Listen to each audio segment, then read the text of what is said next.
Okay. Yeah. Okay. Good afternoon to all. This is the first All India convention that's being organized by Democratic Research Scholars Organization. We know that research in India is a field that has not been very organized till now. So, but in recent years, we have also seen many such initiatives being taken by the research scholars from different parts of the country uh, on various issues. Finally, we are seeing something similar to a organization and a movement that is coming up. Uh, this initiative is also a part of such a movement. Uh, Democratic Research Scholars Organization uh, is has taken such an initiative in a particularly difficult time that our country, not just our country, that the whole world is going through. We know that we are going through a pandemic. It is also a reason why this such a convention has to be taken in an online mode now. We know that pandemic has also raised many other difficulties that were not there before, but since we are all here and we are a part of this convention, I'd first like to call upon uh, Argya. Argya is a joint convener of DRSO. He's a research scholar at TIFR Hyderabad. He has been working as a leader of sorts in this movement from the beginning, and he's been coordinating our activities at the national level and across many parts of the country. So first, I'd like to call upon Argya. Please, Argya.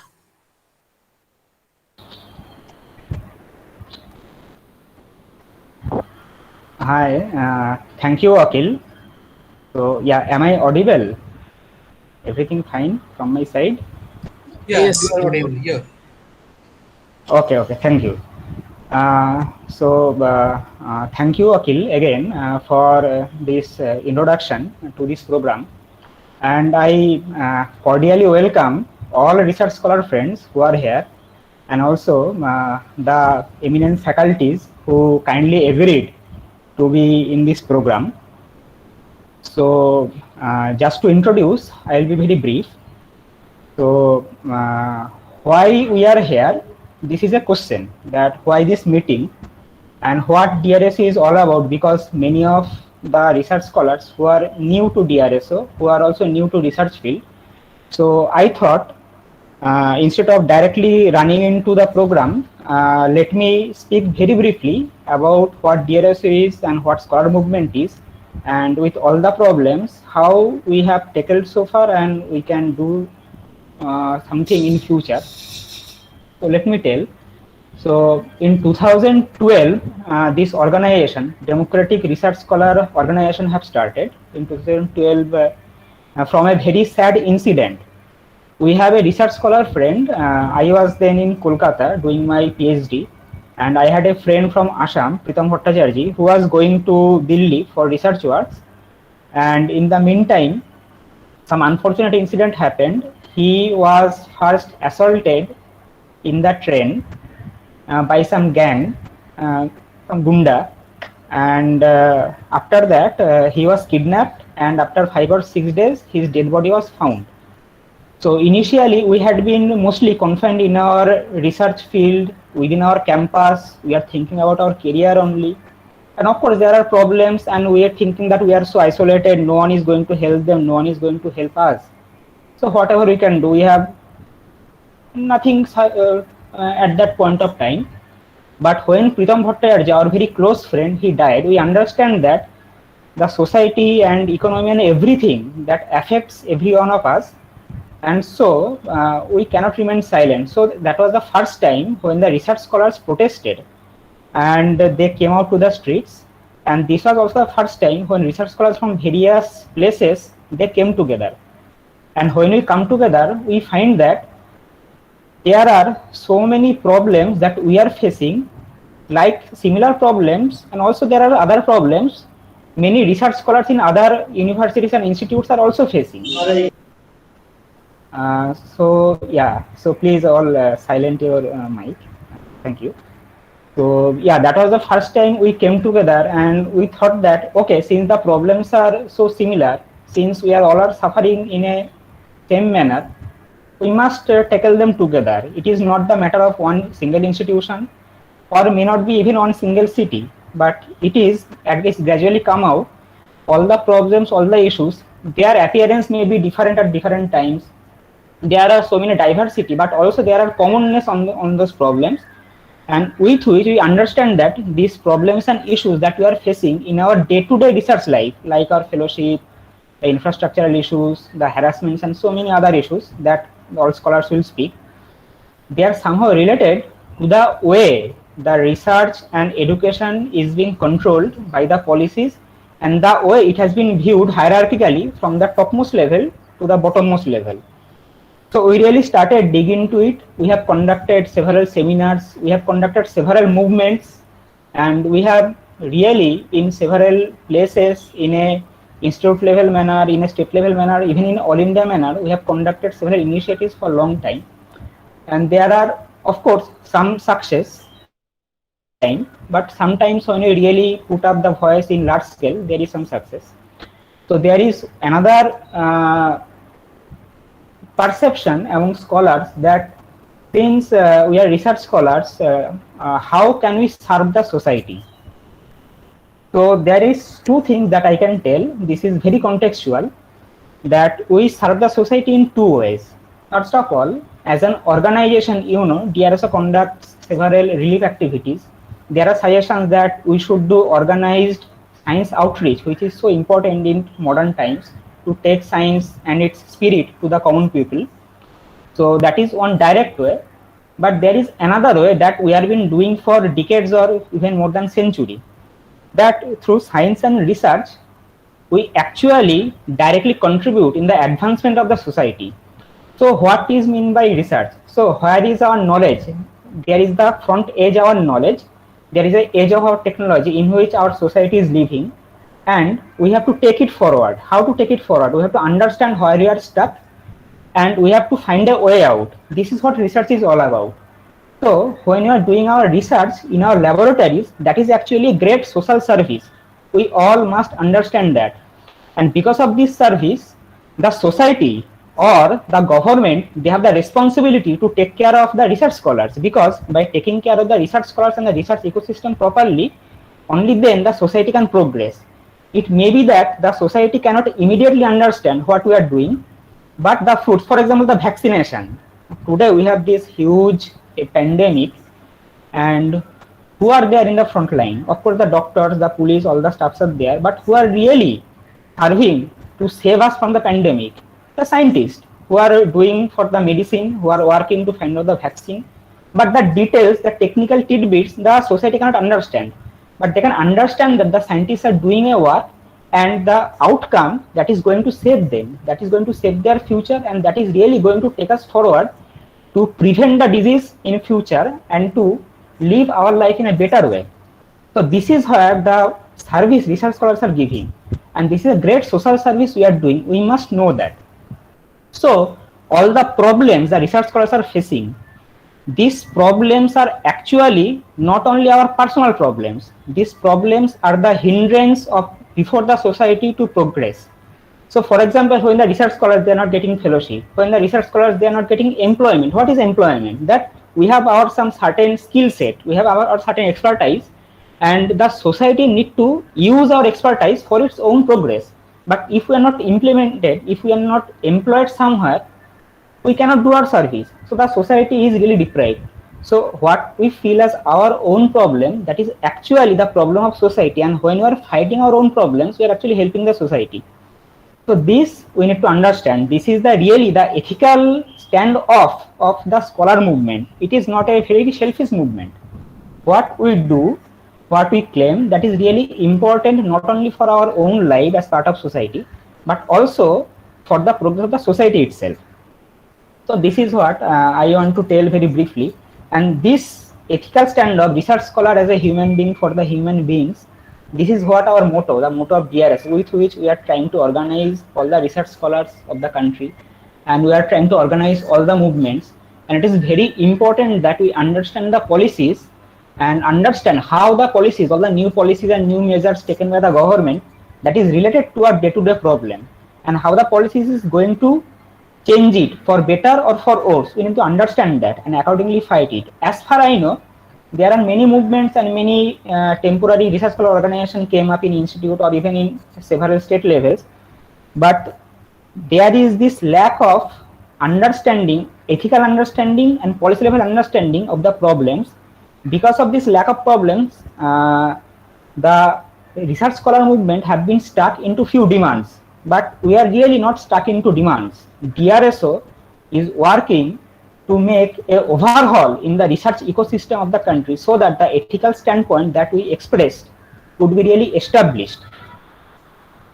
And before we will be really waiting to go ahead with the meeting, so I'll just tell 2 or 3 very small things before this convention. So in the pandemic phase, there are huge problems in the entire society and also in the research field.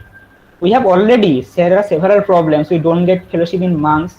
And I know research scholars, a huge section of research scholars who get only rupees 8,000, the non-net scholars. So in 2004, it started with rupees 8,000, and in 2021, the fellowship remains same for this section of scholars.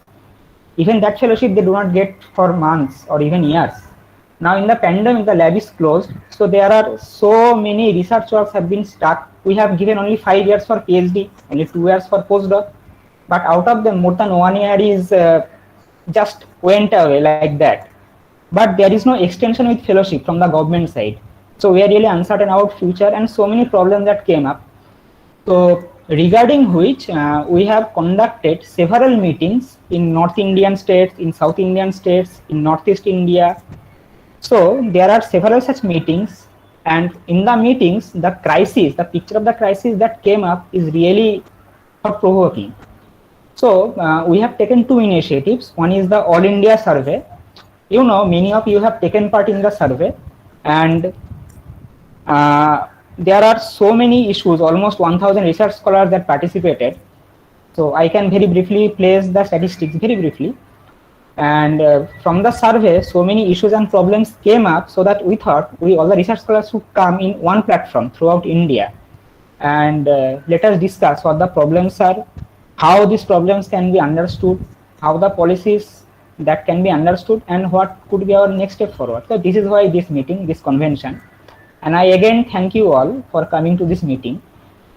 Just before leaving, I just tell you something very briefly. So almost 1,000 research scholars have participated in the survey. What we find that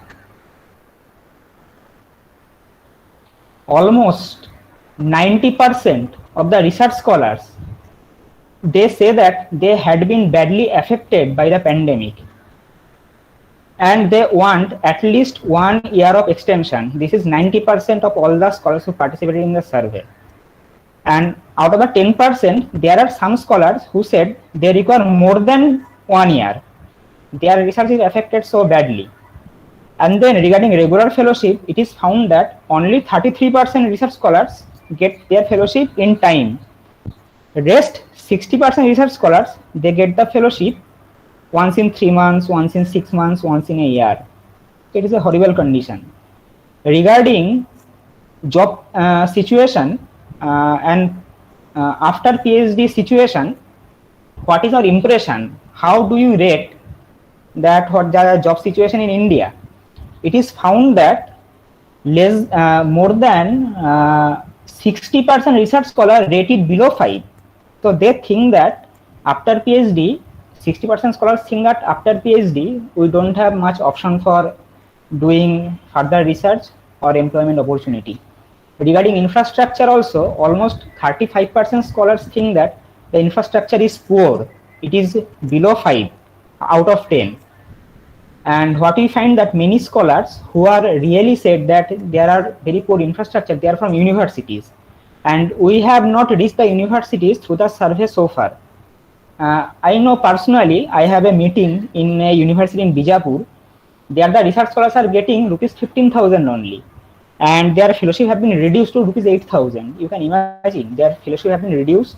In all over India, many IITs and institutes, there are fees which has been increased, and the research scholars, when they went to the authorities, what they are saying why they need a fellowship. The authority said, why do you need a money?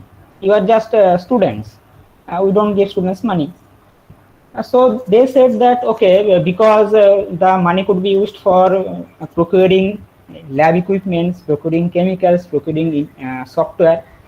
So they don't have any awareness about contingency, that what we get a fellowship is for our labor, and what is required for the procurements of lab equipments, for our chemicals, books, software, that is in contingency. But in many universities in India, there is no concept of contingency. The scholars even don't even know that, and we have not reached that yet. But we must remember that is the research situation of India, and that we need to change and need to fight. So I do not prolong. There are so many problems, so many suggestions that came up that will take a whole day to speak before you. So let us not tell that. So let us go on with the program and hear from research scholars and faculties. So welcome again, and I request Akhil to go ahead with the moderation of the program. Thank you. Thank you, Arghya. Next, we move on to one of the most important part of our convention. We'll be reading our resolution, but before that, I would like to request all of the participants on Google Meet to switch their microphones and videos off so that we don't deflect attention from those who are speaking. So I now call upon Bhanubhakta Sharma from Assam. He'll be reading the resolution.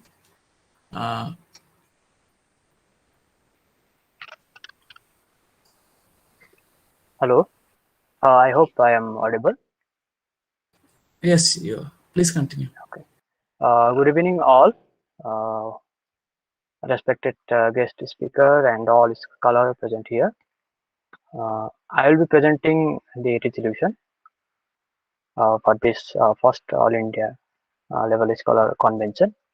So here I go.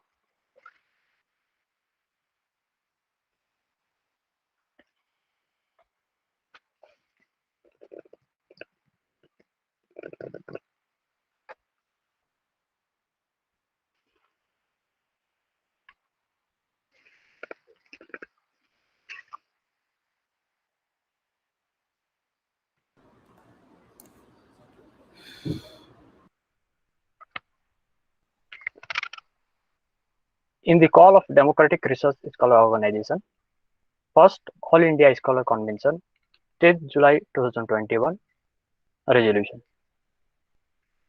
Research is the foundation on which the advancement of any society rests. The creation and dissemination of knowledge is possible only in an atmosphere that sustains robust research. Going by this paradigm, research and development in India paints a picture that is distinctly ailing. While the COVID-19 pandemic has been an unwelcome reminder of the importance of research activities, it has also served to deteriorate what was already a precious situation as regards research in India.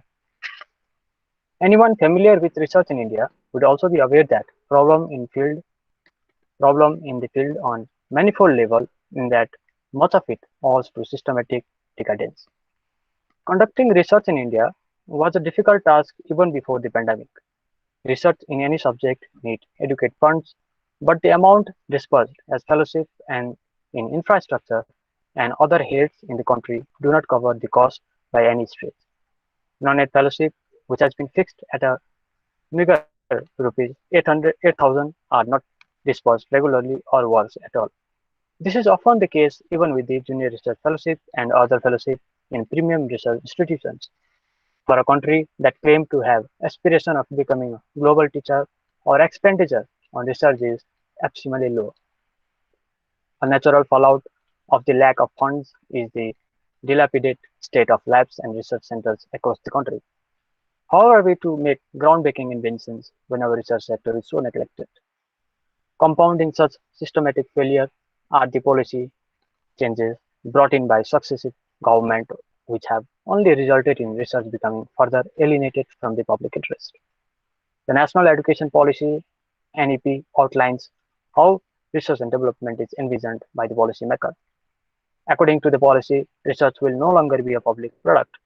Under the guise of making it more sustainable and practical, all recent policies call for the partnership with private enterprise.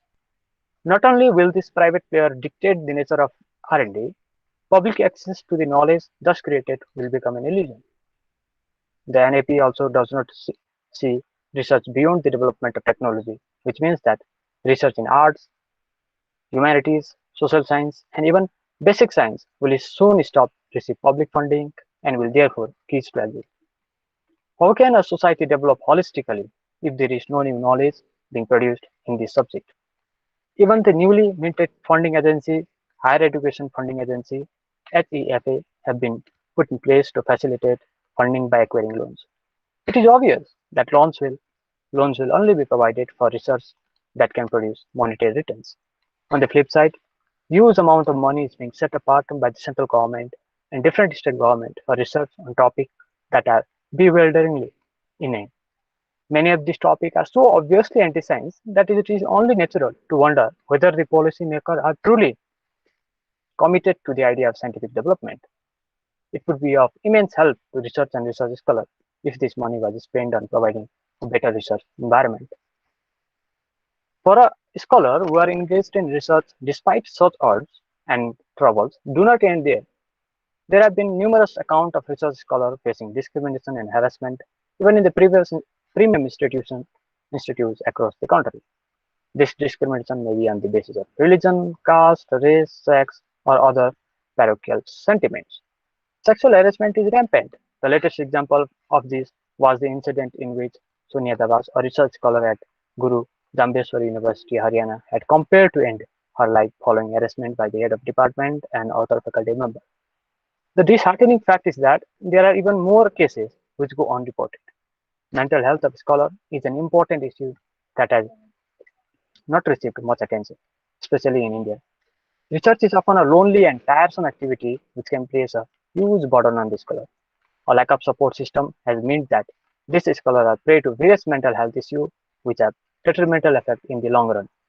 Many have resorted to suicide precisely because they have not been identified as those at risk. This is undoubtedly a reflection of the research culture in our country.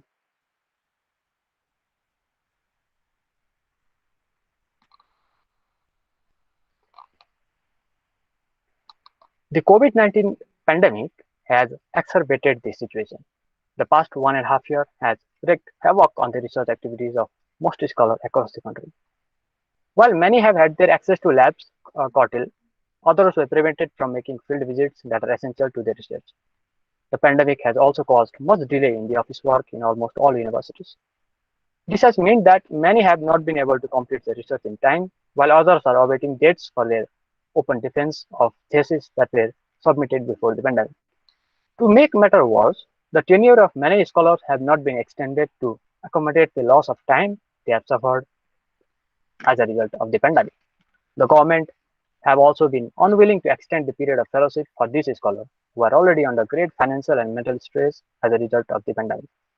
In short, many scholars are at crossroads and more of them are resorting to suicide because of the unsure future that awaits them. Even amidst such depressing account, there is more than enough cause to feel optimistic about the field of research in India. Admittedly, the research community in India has not always been forthcoming with its problem or even in attempt to address them. But in recent years, there has been an increase in the number of scholars who have united for various causes. The math for science, with its universally accepted demand, has attracted scholars from across the country. This has also prompted the participation of academia further strengthening the movement.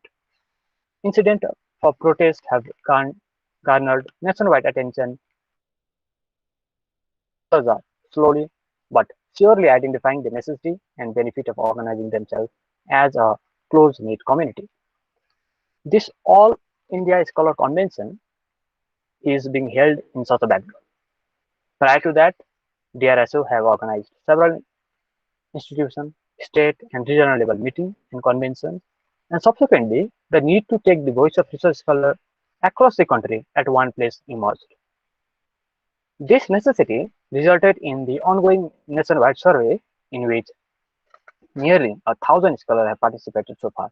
And from the very necessity, we the research scholars across the length and breadth of the country have joined the convention today.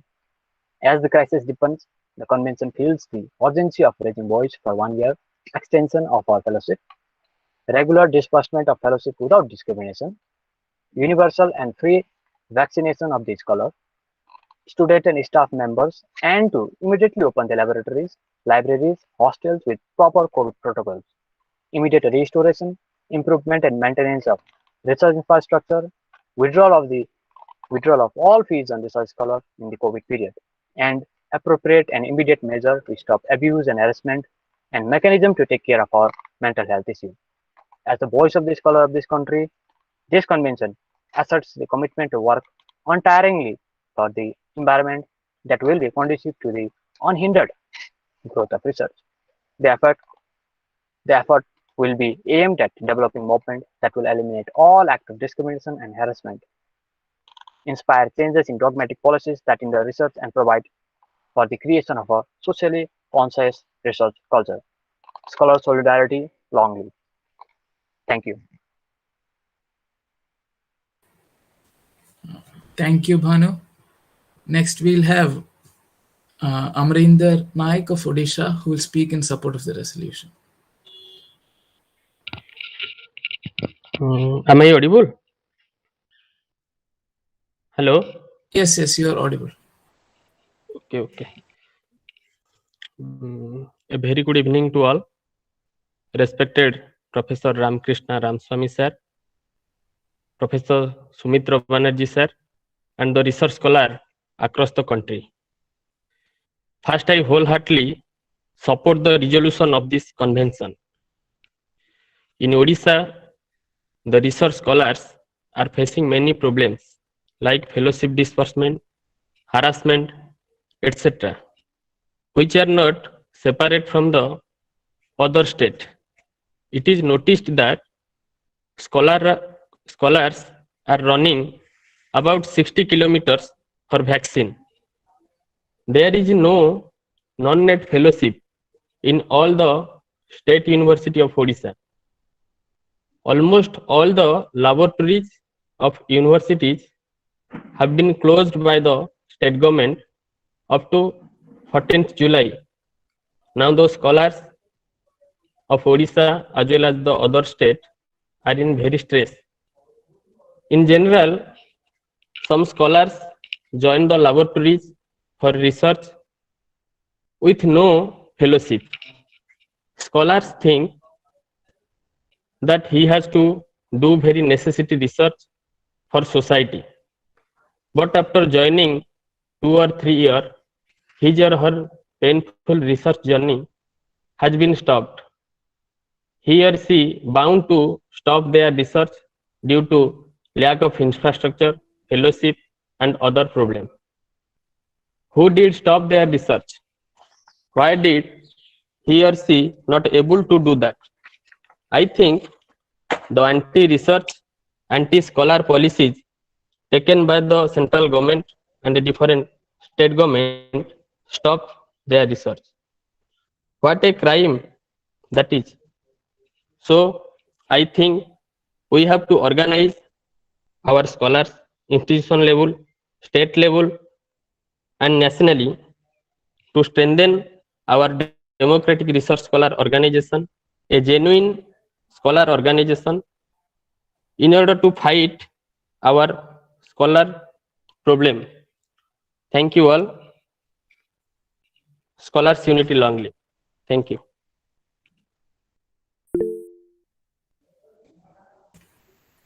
Thank you, Amarendra.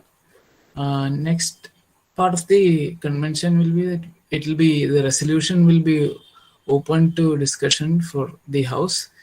But since it is not possible for everyone to speak, we have a list of speakers who have expressed their willingness to speak. So first we'll have K. Shashikala from Tamil Nadu.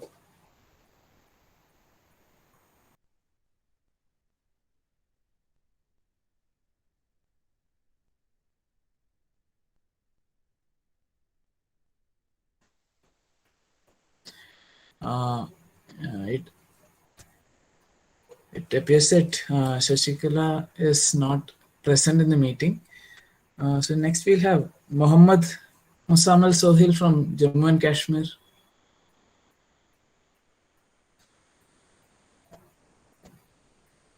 Yes. Am I audible? Yes, sir, you're audible.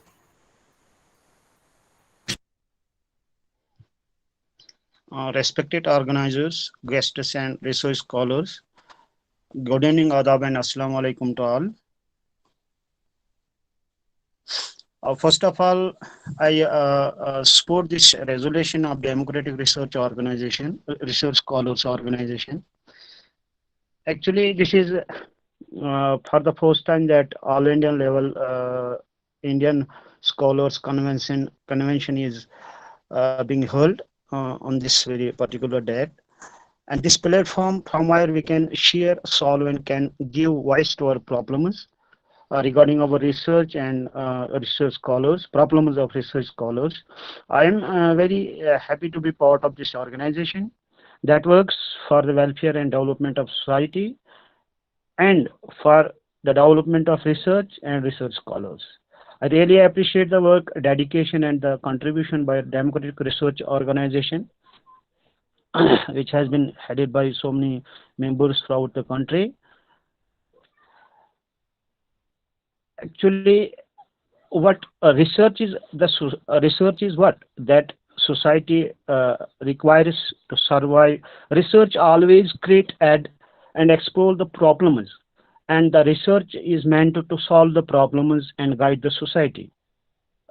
Researchers are here to explore the problems and to give and guide, to give the answer to the problems existing whether in the society, in the nation, throughout the world. Research is the hallmark of humanity, which always brought the new differences between good and bad. Researchers are always contributing to the society and the nation. All developed nations have great research, and they have all developed nations have great researchers, and they equally respect their research and researchers. Actually, the problem exists along with the researchers or research, or a lot has been discussed by my friends. Lack of lab facility, equipments for science and social science scholars, suitable library, a matter of the subject which is not available in whether it is state or central universities, whether these are states or central universities. A matter of the subject is not available. So research scholars are just going here and there in search of matter. Untimely fellowship, harassment on one vertex or on another vertex, time extension which is wasted due to COVID-19. These are the problems. Unequal share of fellowship in state and central universities. For example, I can give you an example that in state universities, some of the universities are there, they are not just paying fellowship or stipends to the scholars, and some are there state universities, just they are paying only 5,000 or 4,000 rupees per scholar per month. But there are example central universities or institutions or research centers of the country, they are paying much more, but not timely. So this is unequal share in state and central university. Lack of funds for research in central and state universities. We have some demands to restore the dignity of research and research scholars in the country. The government has to pay attention towards the policy, and they have to keep some special. They have to take some special steps in order to restore the dignity of research, so that the nation may progress. The deserved share must be for research scholars in new policy of education. Proper time for submission. I mean here thesis submission. There are a lot of example. For example, yesterday I just have glanced on research scholars who have wasted more than 8 years in research. And after that, after dedicating 8 years, he is not in a position to submit his research thesis. So, time bond must be there, and time for award.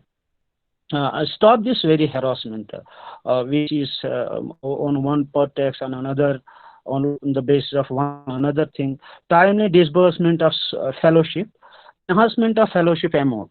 The government has to pay this attention towards this very problem. Special and proper opportunity for postdoc. Special opportunity must be there must be postdoc facility in India, so that after completion of PhD, and job opportunities after completion of PhD. Proper and timely funds for lab, library, infrastructure facilities, so that the researcher will not suffer. At the end, I will not just take much of your time. So scanty of time have been already stipulated for me. Problems faced by research scholars must be addressed. Their harassment must be stopped. This is a organization.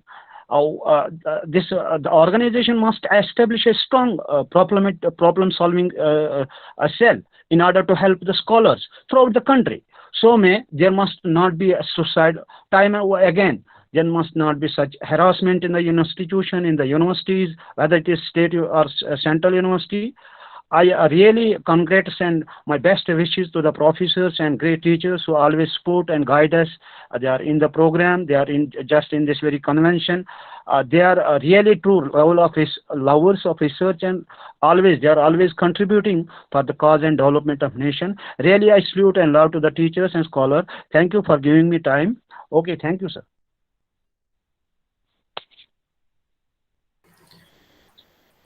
Thank you, Sohil. Before we go to the next speaker, it has been suggested that since we are going live on YouTube and Facebook, whoever is speaking should also keep their cameras on. And also people can introduce themselves, so that since it's an online convention, we are not we are not introduced to each other. It will also be helpful if people introduce themselves before they're speaking. So next we have Gautam Ningomban from Manipur.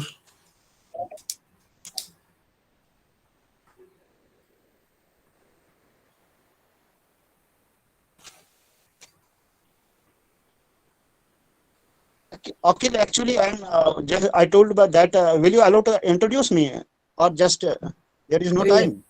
No, okay, you can introduce yourself. Yeah, actually, I am from Jammu and Kashmir. My name is Mohammad Muzammil Sohil, in short, MM Sohil. Okay, thank you, sir. Yes. Gautam is not available to speak. So next on the list is Anshuman Bora from Assam.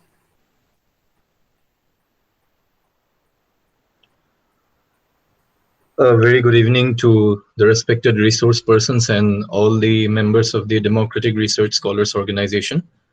My name is Anshuman Borwa. I am a research scholar in Assam University, Silchar, and my field of specialization is general relativity and its modifications.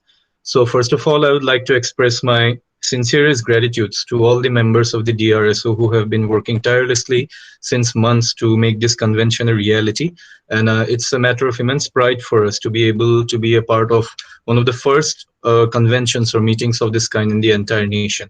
So without taking much time, since already most of the main issues have already been addressed by the previous speakers, I would like to express my heartiest support, if I believe I'm on behalf of all the research scholars that are working on our institution. I heartily support the resolution that has been undertaken today in the first All India Scholars Convention. So some of the most important issues pertaining to research scholars in India have been adequately addressed here.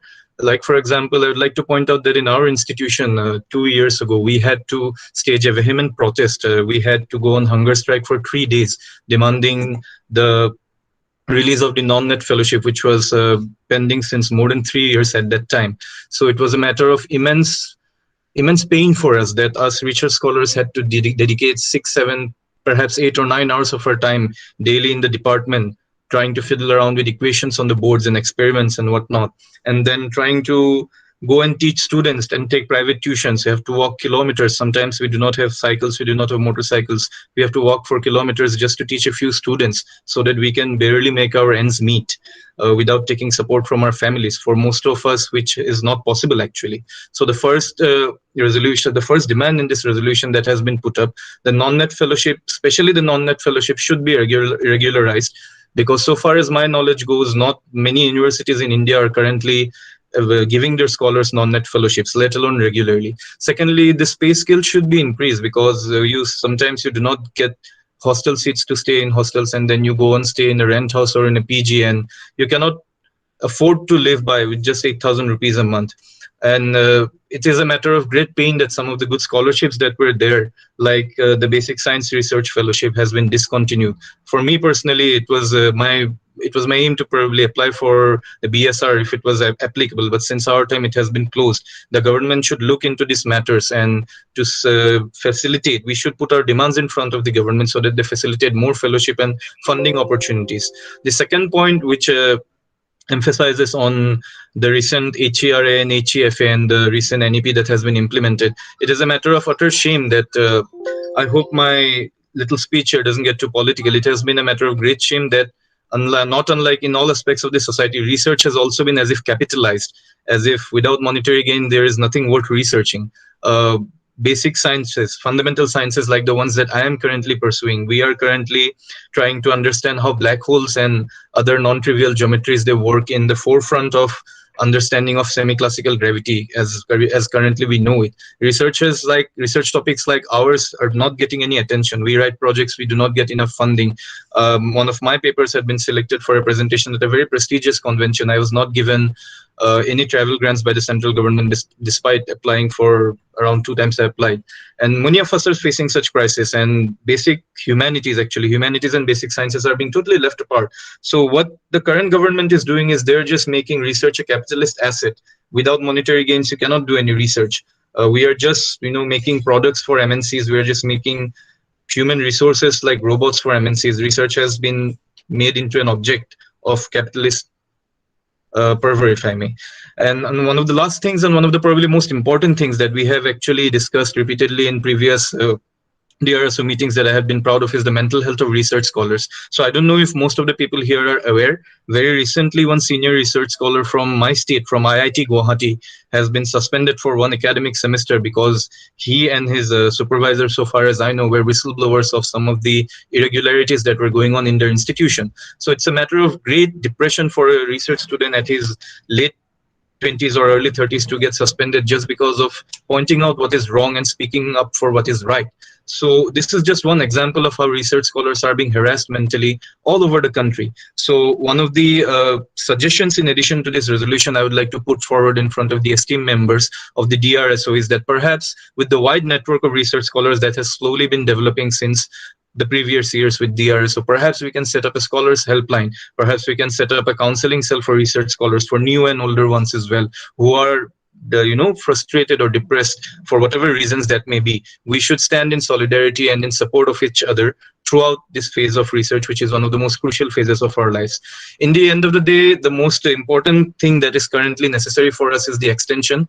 The UGC has not provided any very, very clear guidelines as to how or who are going to be benefited from extensions, what will happen to the fellowships to those who get extensions. In many of the universities and institutions, no research work has been going on since the lockdown started last year, but research scholars are being made to appear for their progress seminars in front of their committees, where 2 or 3 times they have had to answer that, no, we are not doing any work because we cannot do any work. But how many of them really understand that why we have not been able to do any work? So during this phase, we have to press very, very strong demands in front of the government so that regularization of fellowships, and especially during this COVID time, the extension and all the necessary guidelines should be elucidated properly for research scholars of the entire country. With this, I would like to thank once again to the members of the DRSO for letting me speak here in this prestigious convention.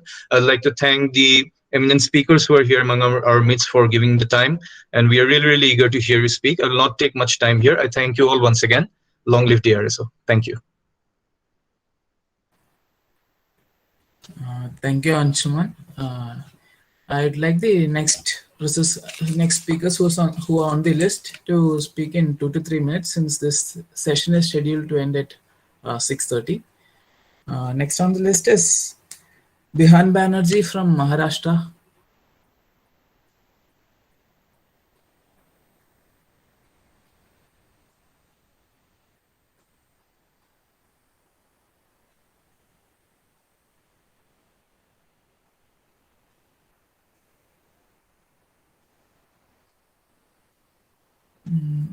It looks like Bihan is also not here.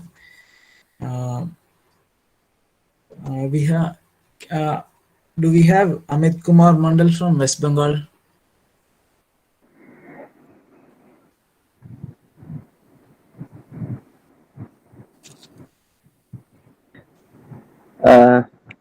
I am Amit Kumar Mandal, a researcher. Amit, can you also switch on your camera? Okay.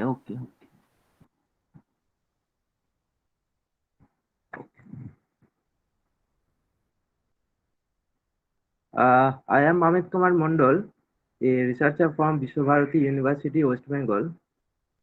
I fully support the resolution taken by DRSO a while ago.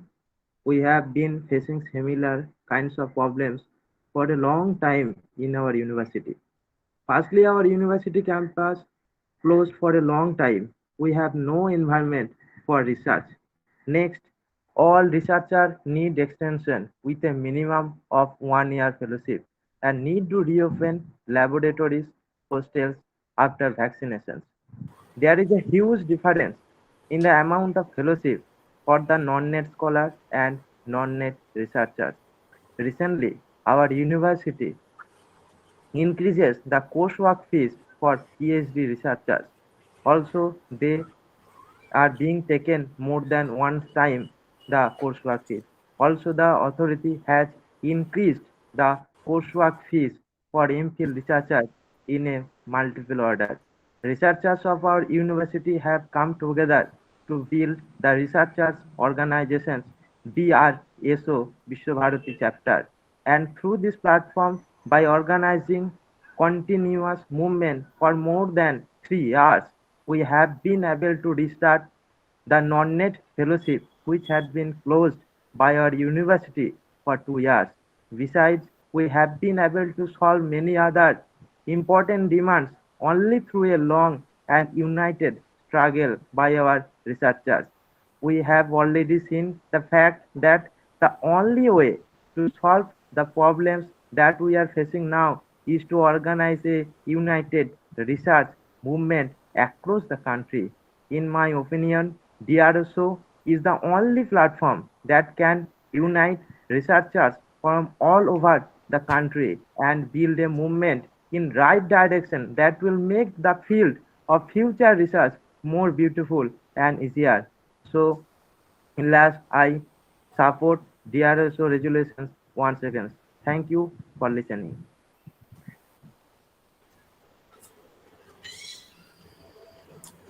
Thank you, Amit.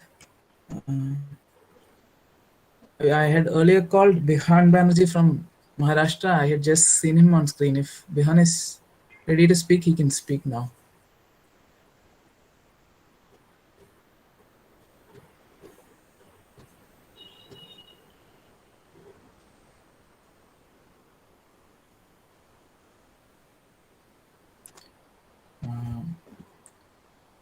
Okay, he is not available again. So next, I'd like to call Suman from Delhi. Hello, good evening. Sorry. Am I audible and visible as well? You're audible. Yes, you're visible now. Hello, everyone. Myself, Soman, and I'm from Jawaharlal Nehru University, Delhi. And the resolution which DRSO have passed, I fully support this and all the issues which it has raised. Means, as a research scholar and even as a student, we have been experiencing and means somehow we have seen that how the research scholars have been facing all these issues and uh, broadly, I want to means, uh, bring out the issue of non-ed fellowship. Suman, As can we you all, keep your headphones a bit closer? yeah, yeah. Sure, sure. Sorry. Uh, as you all have means somewhere have you all have seen or read the news about the JNU fee hike movement, and I think all the universities, most of the universities, the students are paying a very high fees. The non-net fellowship which the students get is very low, bare minimum for their survival, and they hardly manage to uh, make their ends meet and along with their research. So it's very means a concernable issue that even the basic minimum which they are getting is not regular. So I think this issue is also important, and this uh, I fully support again the resolution which is passed by DRSO. Thank you.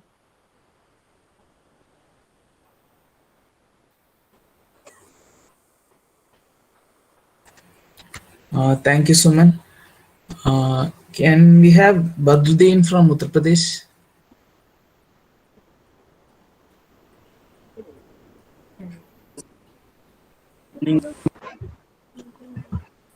Am I audible? Yes, you're audible and visible. Yes. First of all, thanks to all DRSO members and Sir Ramakrishna Ramaswamy and Sumitro Banerjee sir. And I want to introduce point out some point of already all our resolution, all point are mentioned in our resolution. But one thing is we are facing or first all our non-fellowship, national fellowship of physical handicap students are facing one problem is that till now all are facing the automation problem. They till now they are submitting all the fellowship for in Canada Bank. All fellowship man of AGC net we are submitting in university, but till now physical handicap student should visit the Canada Bank and university. They submit all the form fellowship form in Canada Bank. That's one point you should mention, and encouraging non-net fellowship also regulations. And one thing after the first of urgently open the libraries for science student for laboratories, and library and reading room in 24/7 should be open on COVID protocol, obviously. And, thank you.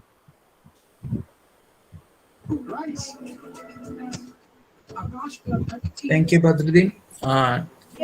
Next, we have Sanjit Kumar from Haryana who will speak on the resolution.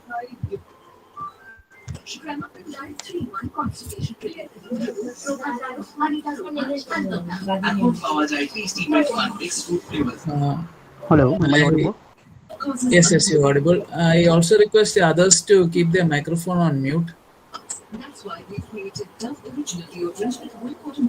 First of all, good evening to all attendees of this convention joined through any means. Sanjit, can you also keep your camera on? Yeah, sure. Now I'm visible or not? At first, I'm supporting all the resolution for the welfare of research scholars. Problems are very identical in nature. If we travel either from Jammu to Kanyakumari, or we are traveling from Manipur to Gujarat. Not so visible. yes, we are. Sanjit, your camera has turned off.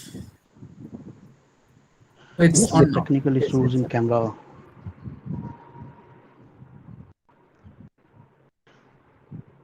So yes, we all are doing research, and we also deserve to be treated as research scholar, not as a commodity. Till now, I have felt like we are treated as a commodity only in our universities. So this convention is totally supporting all our research scholars and are doing great task, great work for research scholars. In this regard, I must tell something about my university and the scenarios and the problems we are facing. That is similar to the points raised to the resolution. till now we all understand the role and responsibilities of research scholars for society, and the same has been discussed by fellow attendees also. The first point in this resolution is non-net fellowship. So I want to inform you all that we as a research scholars of Central University of Haryana fought from last 8 or fighting, even you can say fighting from last 6 or 7 months for non-net scholarship. Every time administration is giving us that excuse, we are doing this, we are doing this, we haven't received a single penny of uh, any money for our research or something, like we can say financial assistance. So in this regard I must tell DRSO to take a strict action or a strict step which can help researchers like us to get some financial assistance from universities. My second point is like priority need to give research scholars even at the time of pandemic, as far as economic assistance is concerned and as far as research work is concerned. Many of our seniors, many of my seniors, they are writing every day in their respective groups, WhatsApp groups, like they are very eager to join university but they are not allowed to do so. We are not allowed to do so. Why? Just because of one task force is there, they are not doing such kind of things for research scholars. We as a student of science, we need practical labs for our research, for our we are writing our synopsis right now. We need that lab, but many of the times we are not getting the support from university.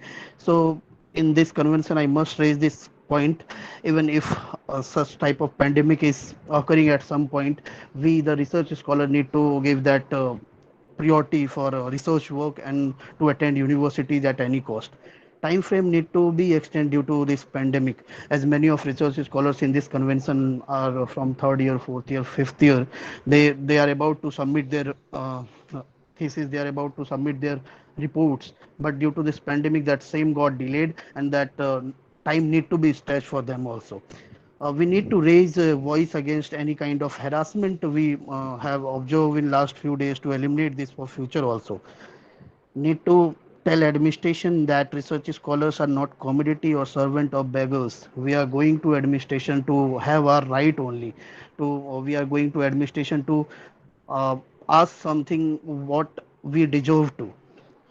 Then the second last point of my speech is like a centralized complaint mechanism need to launch, which will enable scholars to raise his or her voice directly to higher authorities, either that will be on MHRD level, UGC level, or something else. And must say that if we are living in a same country, then if we are having one country, one education system, so we need to have one rules and regulation for all research scholars and all universities. Even few days back I have come to know Central University of Punjab has opened for research scholars, and we as the research scholars of Central University of Haryana are waiting for that decision also. So in this regard I must say we need to have one rule for each university, or one rule for every university that are running in our country. So thanks from my side. These are my submissions only.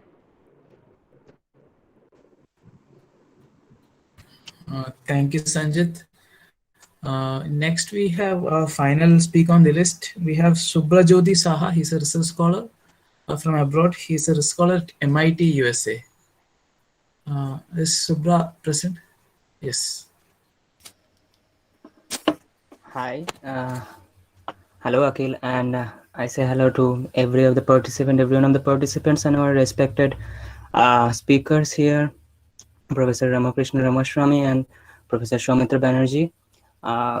I want to speak for the solidarity for this convention, and yes, I have completed my PhD from the Indian Institute of Chemical Biology in the year of 2019, and since the budding period of DRSO, I have been there,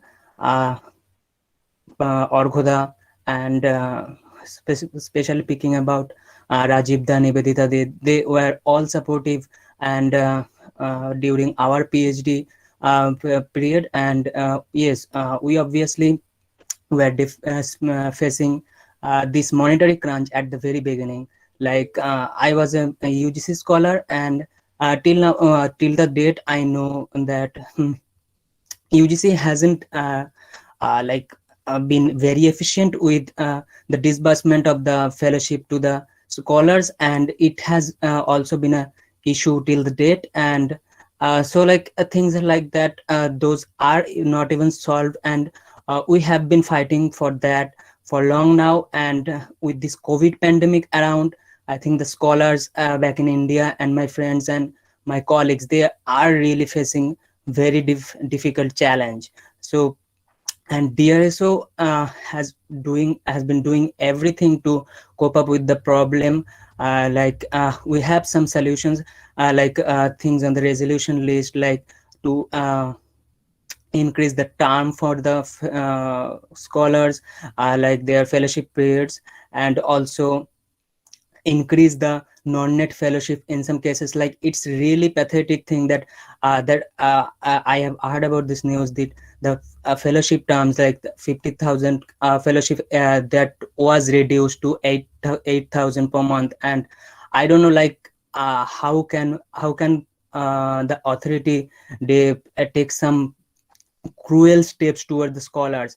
So I from my personal experience, I can say one thing, that it was during my PhD days, and one of our eminent scientists from our institute once asked me, so what do you what do you do with your fellowship? Why you need, like we were getting 80,000 fellowship that time. So he asked me that why you need so much amount of fellowship. So then I had to like remind him, okay, so we are like guys, and they're like who are there, like passing their 5 years of age, and they have a family like to feed. So obviously we are not someone that can't deny our family responsibilities. So the fellowship money, apart from the research, you need to lead your day-to-day life. So and this was a statement from the scientist. So not he is someone from the system, and he believes that yes, the student might not need some fellowship, and that kind of belief has developed this idea that okay, so we like this fellowship, student might not need it, or like it can be like very abrupt disbursement of fellowship is okay. So I think like this kind of point, DRSO has been fighting for for a long time, and with this COVID pandemic on our head, these things have been very awful. Still, I believe as a scholar, DRSO has been able to unite the scholars from the every part of India, and we are still working on everything that can lead to a better life for the students. And hopefully this convention, it will once again bring us and under umbrella, and we can as a unit move towards the for a better life for the scholars. I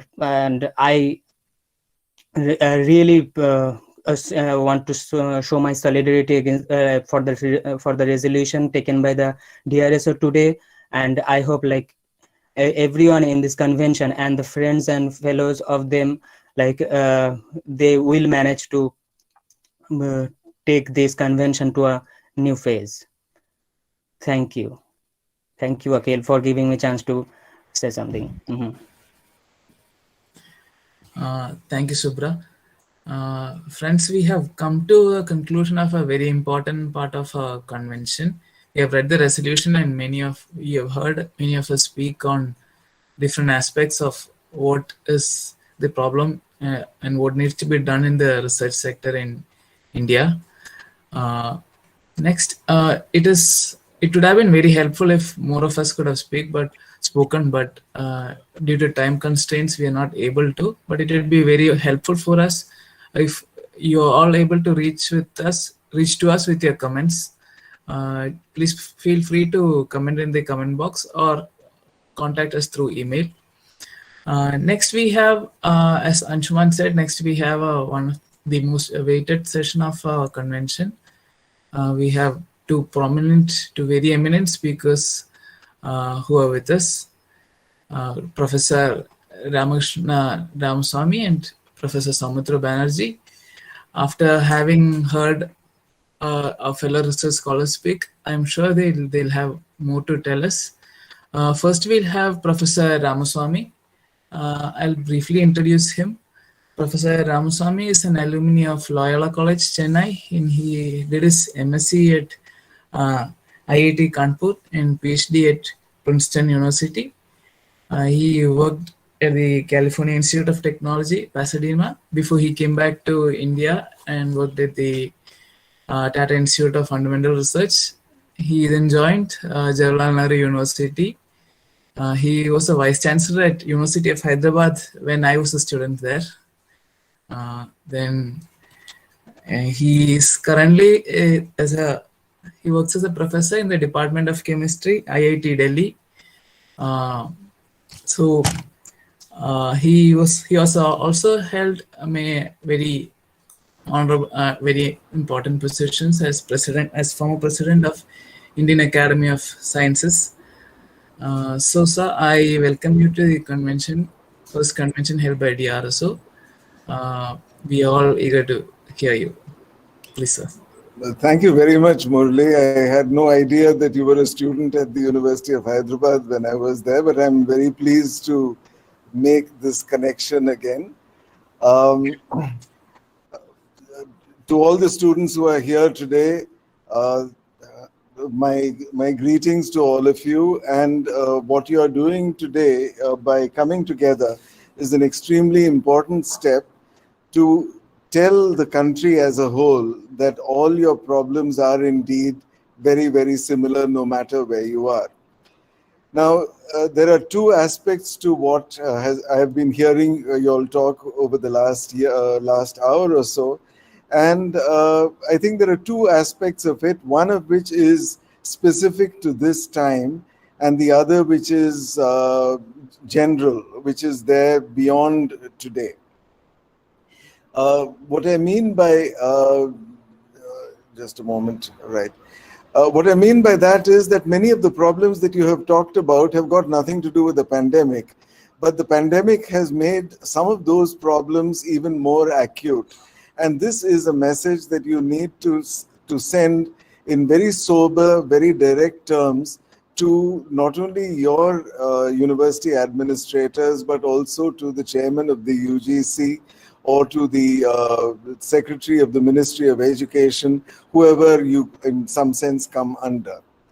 The matter of the non-net fellowship, and I've heard many of you talk about it, this has been a problem not just in the last couple of years, because you all will clearly be facing it only in the last few years, but this has been a problem for over 10 years now, in the sense that I was aware of this even when I was in Hyderabad, and I felt that there was something irrational about the way in which non-net fellowships were given.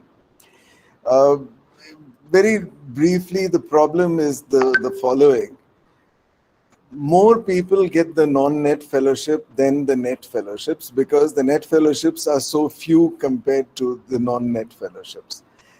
The money is lower, which means that you automatically have two classes of graduate students, and this has always been a bit of a problem. But more than that, the problem has been that the non-net fellowship is given for 4 years, as all of you know, whereas the net fellowship is given for 5 years minimum, right?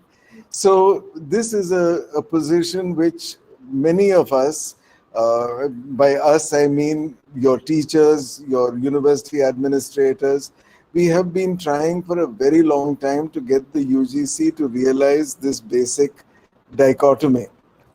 It cannot be that more students are getting a lower value fellowship for a shorter time, and this is the backbone on which the research in our country is really thriving upon, right? Because as I said, there are many more non-net than net fellowships. So this is a problem that really has to be addressed, and it needs to be addressed even after you, the current members of the RSO, have graduated and gone. This has to go on because the logic of this position is simply not. I mean, there is no logic really, and I think that we've got to help not only us but also the future research scholars who will come into the stream on this.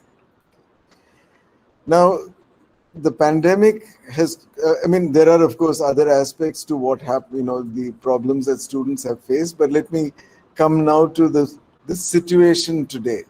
And the situation today is actually a very serious one, and something that requires not just understanding, but also a certain amount of empathy. Everybody's life has changed irrevocably, and our futures have changed irrevocably because of this very strange and very cruel disease that has overtaken the world. Now, in some sense, we cannot really. I mean, this is a force majeure. This is well outside the competence of any one group of people to address, but it requires a certain amount of planning. I fully support this cause of students having to have a year, at least a year, if not 2 years of extension on their PhD duration. Different universities have done it in different ways, but in many institutions, the time has been extended. I think there is a good cause to extend it for even more because students have, research has come to a standstill since March last year. And I think all your teachers, all your supervisors, your heads of department, everybody will support you because they are seeing what is happening in front of their very eyes. So this is something which I can only say I hope that people will resolve. But in another forum that I run, a forum for online teaching, and there also many teachers have expressed their tacit support for this position, that research period has to be extended because even though research came to a standstill since March last year. So I think that this is one thing that the pandemic has caused, which is a shortening of the research life, effective research life, and that I think the authorities have got to take very seriously, including this business of extending the fellowship at this time. I myself, I've retired from service a couple of years ago, but I still have a couple of PhD students, and I know that supporting them at this time is one of the most important things that one can do, whether it is by monetary support or by logistical support or by even just psychological and support in the nature of being there and available for consultation, even if it is at the end of a camera. Which is one of the reasons why I agreed to speak today, because I think it is important for all of you to know that most of your teachers, if not all your teachers, are in very strong support of you, because it is on you that our research really progresses and thrives. Right. Now, when it comes to a case of bringing everybody back to the campus, I know that many of you feel very strongly about coming back to campus, but I would urge a certain amount of caution on this. All it requires is one outbreak on a campus to cause a really severe setback to the entire organization for many, many years. And the student from Haryana, I mean, I don't want to, you pleaded very strongly for one country, one protocol. I think that different states and different regions have got different levels of this disease.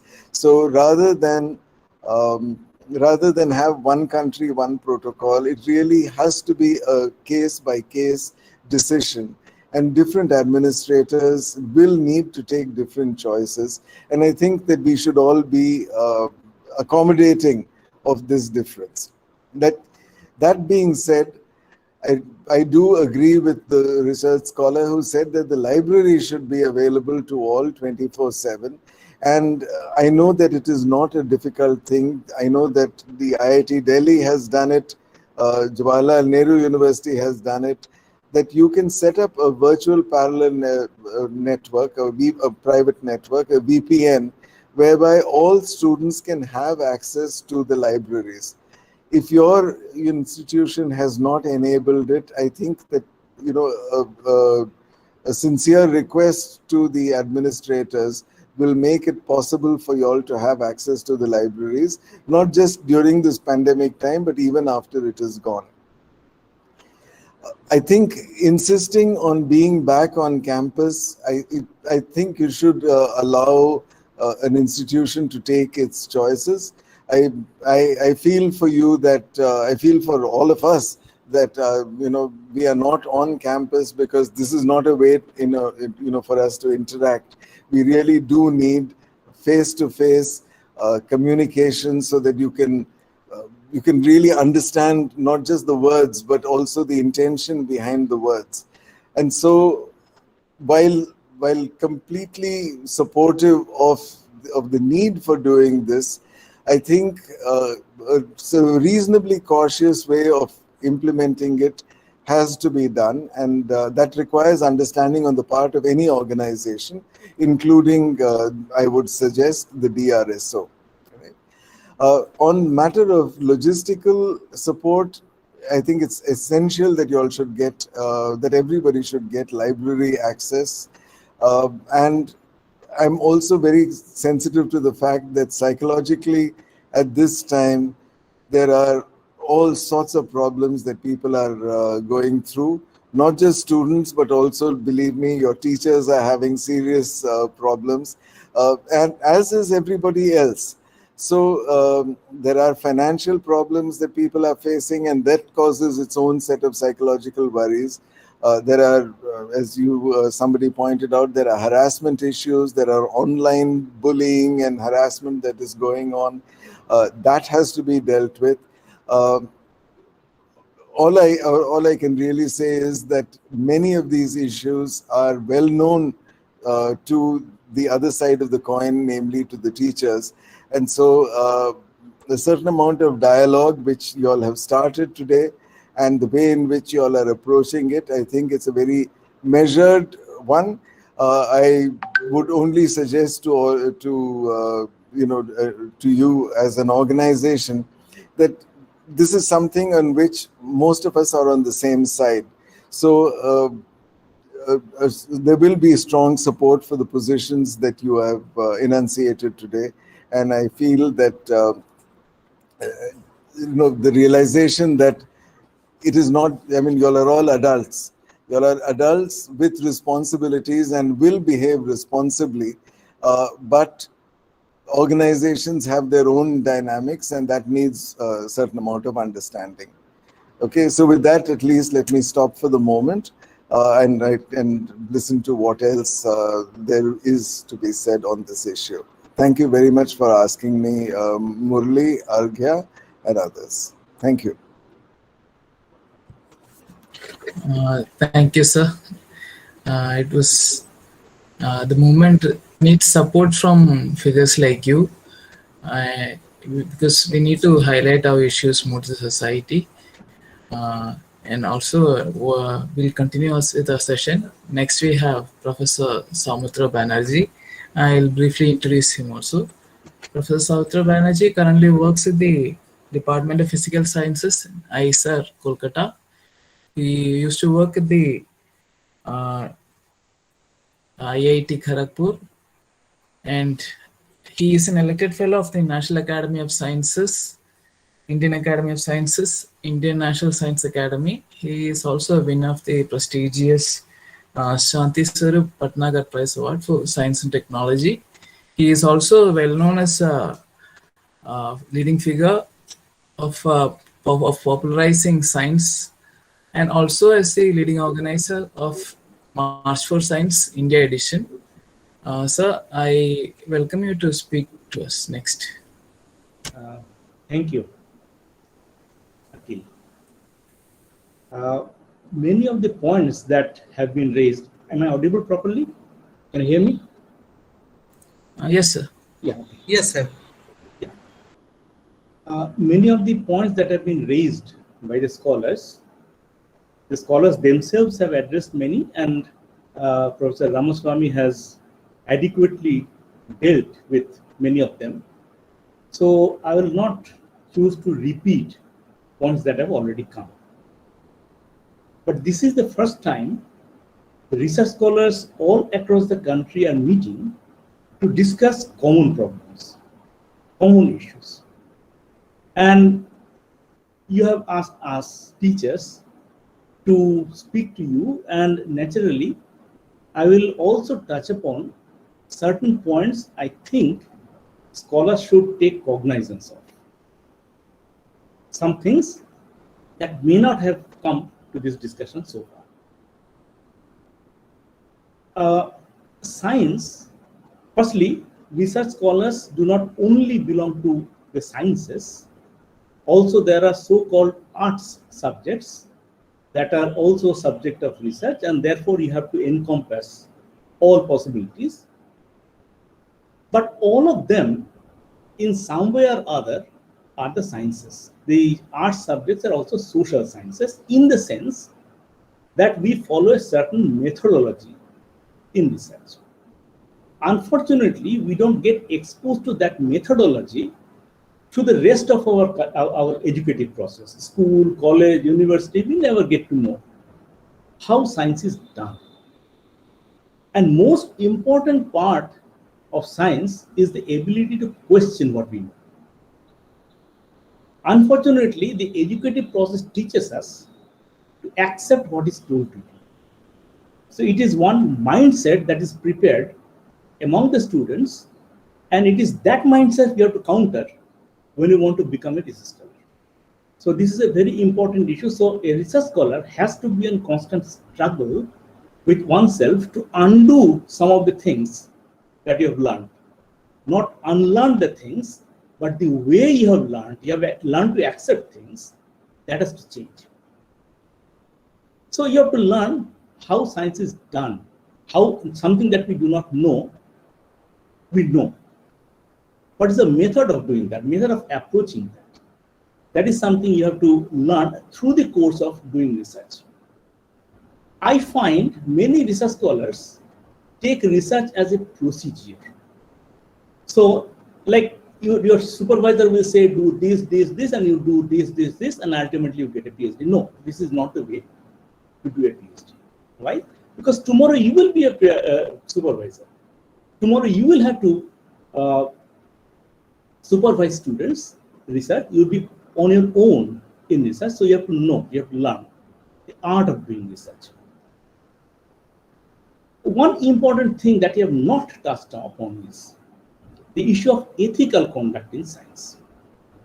And this is a major problem we are facing in India, where we are noticing unethical practices among scientific community, both scholars as well as their supervisors. And this is happening because many of the people in the sciences, in the research or in academia, take science more or less as a career, just as a career. So they tend to do anything that is required in order to further their career. In some cases, that is unethical. So a scholar has to be very alive to the problem that science demands certain ethical practices. I'll not go into the deep of it, but I'm only sensitizing you about this issue. Whatever you are trying to talk about, all these, in addition to these are the things that you have to consider. Ethics of science. Unfortunately, another issue I have to touch upon is that in many of the states of India, due to a misplaced, what should I say, misplaced nationalism, the role of English in the educative process has been reduced. You get less exposure to English. Unfortunately, English is the international language of science. So without knowing English properly, you will not be able to do science. And it is therefore necessary for you to overcome the weaknesses that you have inherited because of this educative process, our education system. So this is another thing you have to take into account, that you have to learn English well and be able to write English well. Many problems we face because the students are unable to express themselves. And it is not only a question of expressing. Language is also a vehicle of thought. So if you are not in the proper grasp of the language, your thought process will also be constrained by your weakness in the language. So it is necessary for you to grasp, understand, and be good at the expressive form of English. And there is also the question of social responsibility. Why is it that? Remember, you are also, in some ways, a privileged section of the society. Much discussion has happened in which way you are not privileged, but there are also ways in which you are also a privileged section of the society. Much of the society is deprived of education per se. Much of the society is deprived of higher education, and you have at least come to the level where you are in the research level. So you have a responsibility of giving back to the society. In what ways can you give back? Some discussion happened in this forum that we can reach out to the people to give them the message of science. What science, how science teaches us to think, rationality, logical thinking process. This is what we should sort of radiate.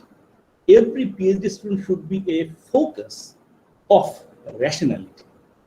And if you can build yourself that way, then you will be able to perform the right role in the society. With that, I will not come to this. Is something that I would urge every research scholar to ponder and try to improve themselves into better scientists. But at the same time, now I'll come to the issue of providing scholars a proper research environment, which is unfortunately seriously lacking in this country. Research environment is not only the infrastructure. Yes, infrastructure is severely lacking because the funding for science has been very constrained, while in most advanced countries or advancing countries, it is to the tune of 3%, while in our country it is something like 0.8% of the GDP. Now this has a reflection in the way, in the facilities that scholars get when they enter a laboratory. Most of science today is unlike the time of Newton or Boyle. Most of science today needs high-end equipment, and many universities are deprived of access to such high-end equipment. Only the whole planning of education in India, research in India has been such that there are certain prestigious institutions who do get reasonably good amount of funding to buy these things, but most universities are deprived of these facilities. As a result, the planning, the whole overall planning seems to be that there will be some credits of excellence, while there will be a sea of mediocrity. Now, this is very detrimental to the overall health of science and scientific research in India. So one demand should be that there has to be some higher level of funding for the universities, because most of the students do research in the universities, not in the IITs or ISRs. So there has to be equitable distribution of the funds. That does not mean the funding for the other institutions should reduce. That's not what I mean. I mean that the total funding should increase. And there is also the question of ambience. If you are going into research and a student goes into a research environment, and the mind of the student gets shaped by the environment that he or she finds himself or herself in. The environment. What does the environment comprise? It is not only the static equipment, instruments, it's not that. It comprises other scholars, it comprises the faculty, it comprises the entire environment and how intellectually stimulating that environment is. Now, it is true that in most of our institutions, the environment itself is not intellectually stimulating. But in that, the scholars who are aware of this problem have to play a role. I would urge that you play a prime role in creating an intellectually stimulating environment. In what way? By having discussions, by starting journal clubs, by debating on issues that might not be directly related to your research, but other things also. A healthy atmosphere of debates, discussions, and that is ultimately what produces a rational thinking mind. That thinking need not be only directed to your research area, but the thinking is all pervading. If you are able to think clearly, you are able to think about your research area also clearly. So this research ambience has been a problem. And this problem has been touched upon in this convention, that often research scholars face unhealthy situations in the lab in terms of scholar-to-scholar relation, in terms of scholar-to-faculty relation, and there are issues of harassment, even sexual harassment. All these have happened. As Professor Ramaswamy said, we are aware of that. And we are on the same page on that. Most of the academia condemn this kind of activities, this kind of behavior. But remember, those who engage in that activity were research scholars once. Today you are the research scholars, tomorrow you will be the faculty members. So it is necessary for you, among you, your community, to have discussions so that when you flower into professional scientists, none of the today's research scholars engage in that kind of activity, behave that way to their own PhD students. So one generation is out there who are now supervisors and scientists. If you see that kind of behavior, it is necessary for you to bring it to the attention of authorities immediately. There should be zero tolerance to sexual harassment. That's something that should be completely pushed out of the academic environment. But also there is a question of faculty members sometimes, these are rare, but we are aware that this happens, treat students sort of not as another thinking individual who has to be respected, but in some other way. Those situations, you have to bring these whenever there is a question of true harassment. Harassment is after all a question of personal perception. Something may be harassment, something may not be harassment, just a teacher is trying to teach, a student may be scolding. That may not be harassment, but there are cases of true harassment. And when that happens, that has to be brought to the attention of the authorities without delay, and scholars have to unite in order to protest against that. The issue of financial security has come here. I strongly feel that once one is beyond the master's level, one should not be dependent on the family. But somehow, the nation thinks they should. And that is why this kind of arguments come. Why do you need money and things like that? Come because some people, some administrators in the main tend to think that why should students need money? No. A PhD student is also serving the country, serving the society, generating knowledge and working. It is a work, and therefore they should be properly compensated and properly. It's not 8,000 rupees. So that is an important demand that you are raising, and I fully support it. And that should be raised in the proper fora. As Professor Ramaswamy said, it should be in a language, in a way of presentation that should be convincing and compelling for those who take the decisions. Same is the case with the situation that we are facing now. I don't want to repeat it because it has been said many times. The fellowship period should be uniform, should not be 4 years and 5 years, and should be extended by at least a year because of the COVID pandemic situation. I think it does not require a discussion. I think it does not require a long debate. It is something that is obvious because you have not been able to do your research. So how can you submit your thesis? But unfortunately, because of the same problem, that the outlay for education and the outlay for research in our country is so low that from that, if you want to get the money to invest in this, you have to cut down somewhere else. This is the situation that most institutions are facing. Many institution leaderships want to, or they really are convinced that the money has to be given, but from where? The government doesn't give the money, and one cannot shift the money from one place to another because that is a government regulation. If you do that, that will attract audit objection. So these are technical difficulties, silly difficulties that ultimately hindering the research career of PhD students, and this has to be raised at appropriate levels, both at the UGC, CSIR, and all the funding agencies, as well as the ministry. And this has to be forcefully done. This has to be really taken up as a movement. And I know that if the movement can be carried out properly, there is success at the end of the tunnel.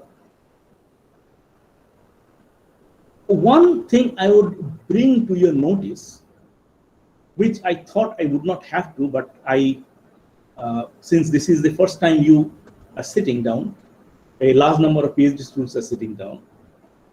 Now there is a in the new education policy that has come, there is an emphasis on something called Indian knowledge systems. And what the Indian knowledge systems is ill-defined. Actually, there was a great development of science, especially mathematics, in India. And if we want to know about it, learn about it, it is very illuminating, but it's not that what is being introduced. We have come to know that in some universities, astrology has been introduced in the curriculum as a course, as a master's degree course. For example, IGNOU has introduced, and many scientists have come together to protest against it. Now, this is likely to increase. Unscientific material being introduced in the curriculum in the name of Indian knowledge system is likely to increase, and I would appeal to the PhD students to be aware of that, and whenever that happens, to protest against that. Finally, before I stop, because I think there should be some interaction, so I have to leave time for that.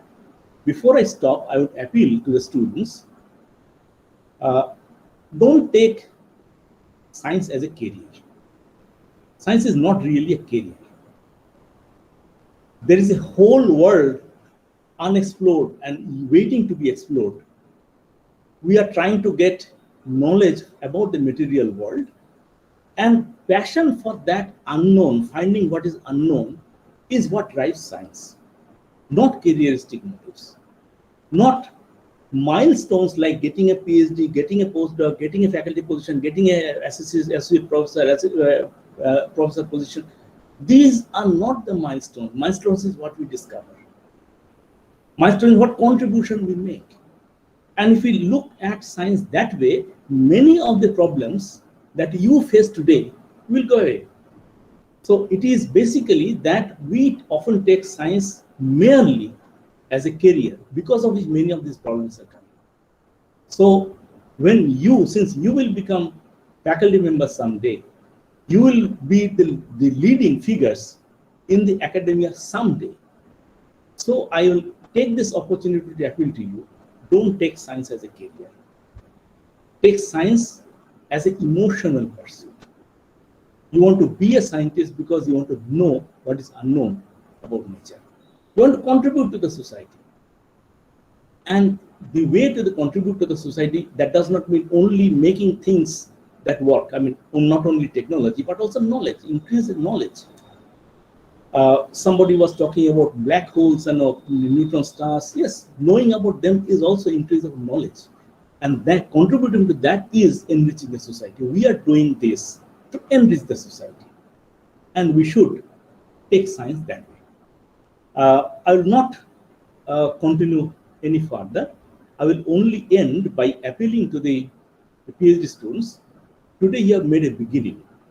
You have not been able to make such, all India level meetings before. This is the first time you are doing. You have made a beginning, but that beginning should gather steam, and it should become a forceful movement in the country. But I am only again telling you that movement should not be an economically driven movement. It should be a movement that should bring together all PhD students with the idea that we want to be better scientists. Give us the opportunity, give us the facilities, give us the environment so that we can become better scientists, and we'll do what we can for the country. I'll end with this. Thank you.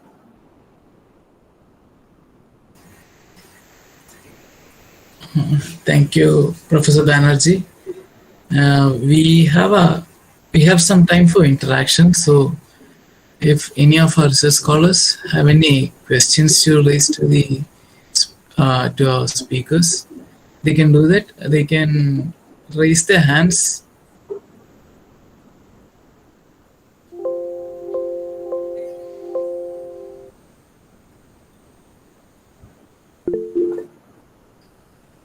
Sanjit Kumar has raised a hand. Yeah, good evening, sir. Good evening, Ramakrishna sir and Soumitra sir. I'm very much agreed with your points, whatever you have discussed, sir. I'm the guy who discussed about one nation, one rule, sir. But sir, what I'm feeling problem with us, like we are not getting non-net fellowship on regular basis from December onwards. Sir, we are doing recharges for our phone. Even we are writing our synopsis. So recharge gives us only 1 GB or 2 GB data. In this condition, we need to get a huge amount of data, and we need that lab facility to pursue our synopsis, to write our synopsis, to go with different literatures, to go with different softwares, different videos for writing our synopsis. For that concern only, I have told to open our university for research scholars, sir. With proper precautions, as you have mentioned, sir, like vaccination and all we need to do. This is my only answer for your question, sir. Sanjit, it's not that I can't work at home. This last year has been absolutely horrible for me from a work point of view, because I'm not able to bring the mental space that I require, the physical space that I require. It doesn't come easily, and I really feel bad for all of us in this situation. The reason I pointed out is that this pandemic is also a funny disease. You cannot, not every place is equipped to deal with with large illnesses. I just worry, in small towns, if there are students on a campus and they fall ill and they need help, it may be very difficult. So vice chancellors or administrators there may just take different decisions. That's all. I wanted you to just be a little sensitive to that. See, I know that Central University of Haryana is in Mahendragarh, right? The distance to the closest big hospital is what, 4 hours? 3.5 hours for Gurgaon, sir. Okay, 3.5, 4 hours. Now, if a student is in need at that time, these are problems. You cannot expose your kid, to this kind of. I was only trying to just request some caution. That's all. Okay. Otherwise, look, all of us are facing the similar. I don't think that home is necessarily the best environment for working. Most of us need a different space for, being able to do research and thinking. Okay. Sir, I agreed with all your suggestions. I totally appreciate that suggestion, sir. I'll totally implement that suggestion. But as far as our university is concerned, sir, like I'm pursuing I have enrolled my PhD for remote sensing and GIS. So in this case, sir, we need data, and satellite data is of 1 GB. One satellite data is of 1 GB, sir. So for that reason only we are going with, even I have gone with all these points and all. Even my seniors from different departments, they are facing trouble. So basically when they are near to submit their thesis and all, so they are not finding that time to complete their research, their reports from laboratories, sir. That's why I have raised all these issues, sir. Thanks for your suggestion, sir. I will totally implement your suggestion and work with these suggestions, sir. Actually, perhaps if we get enough time as a compensation for this pandemic, and also if we have relaxation in the job age bar and everything, if these things are implemented and enough time is given, then I think we can do things more safely. So thank you for the interaction, and I request others to keep on for the interaction.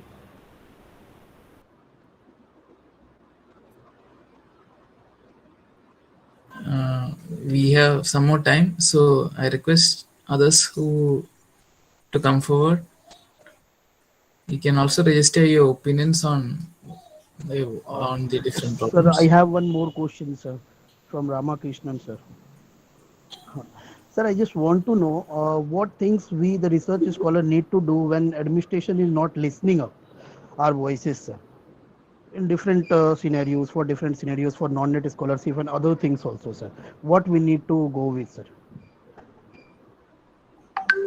Sanjeet, I have no simple solutions of that one can give, and there's no point in saying if I was your vice chancellor I would do this or that or the other, because A, I'm not, and Yes, B, time is very different.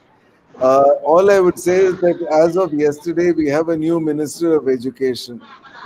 I think it is important that we should that you can address all your questions to him. I mean, let's start. He's only joined his office yesterday. It's a new person in place. Maybe it's his early days. Maybe he will listen more seriously. I mean, I don't actually have a solution to this, because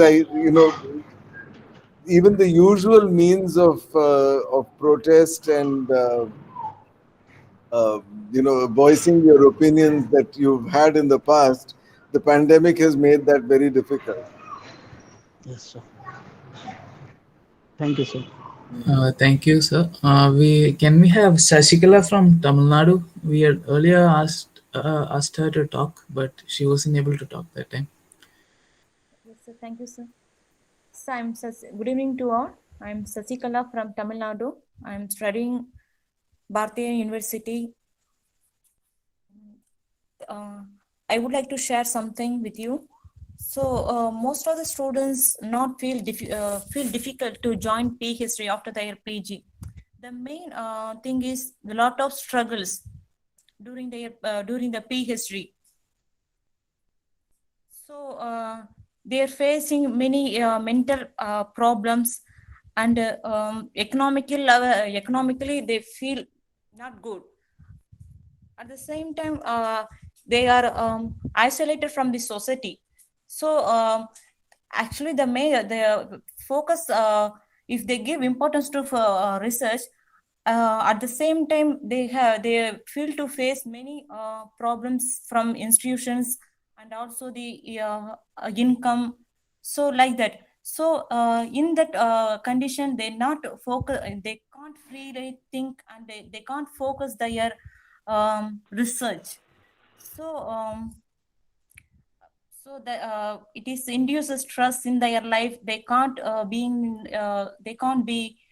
in normal life, and also it is leads to some health problem also.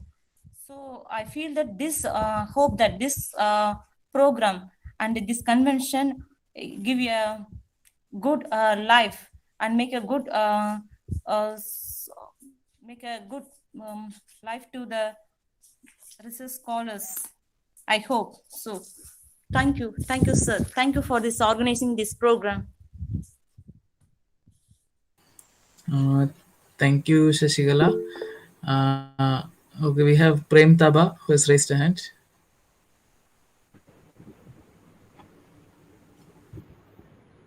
Hello, good evening, everybody. I'm Prem Taba, a research scholar in Rajiv Gandhi University, Arunachal Pradesh.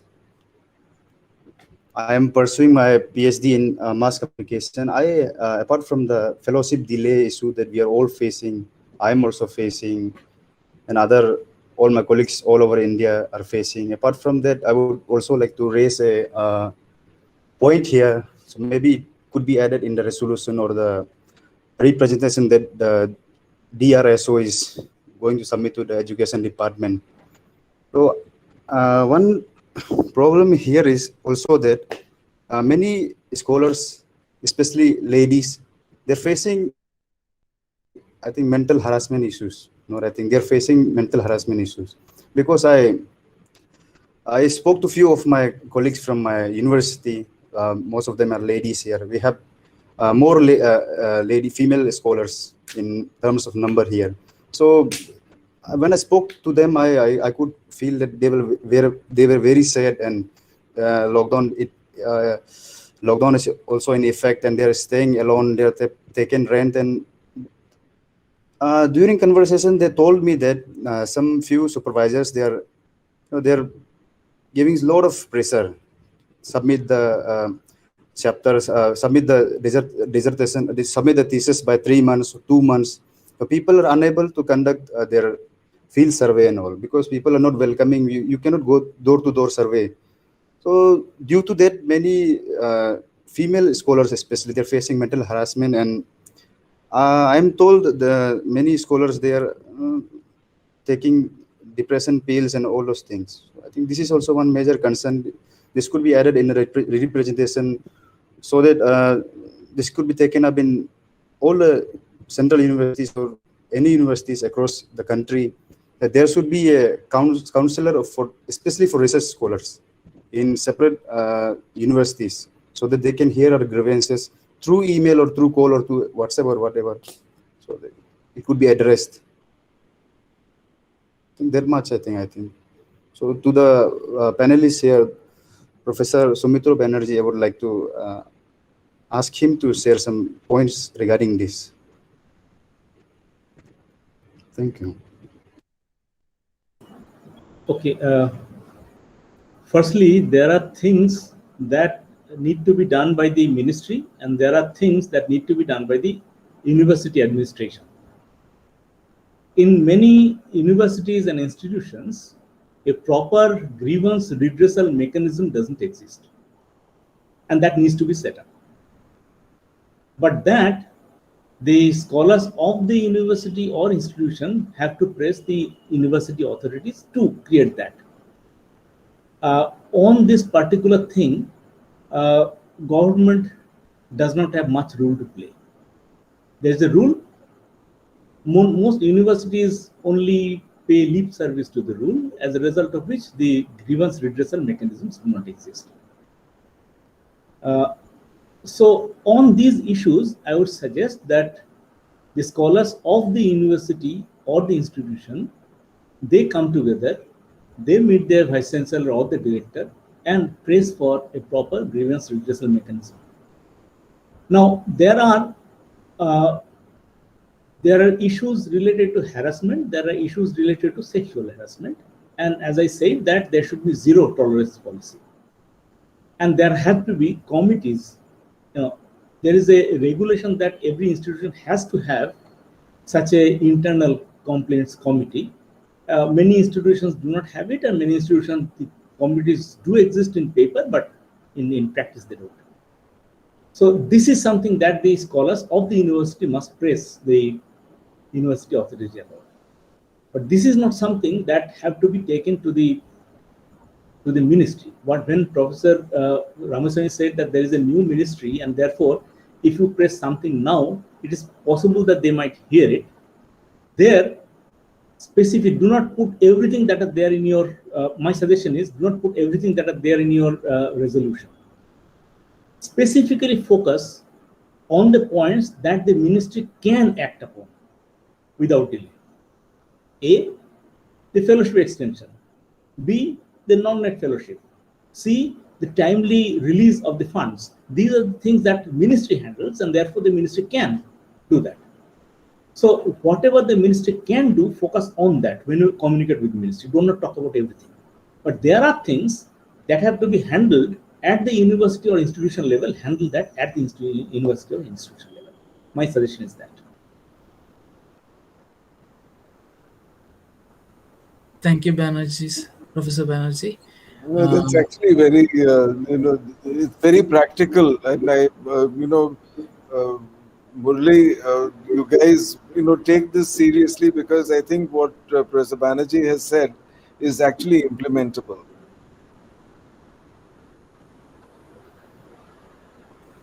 Yes, sir. Thank you, sir. Now here we have time for one more research scholar. We have Dibya Shankar, who has raised his hand.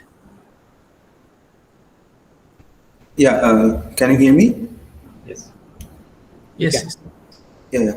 Yeah. Okay. So yeah, this was a nice interaction with scholars and also our speakers.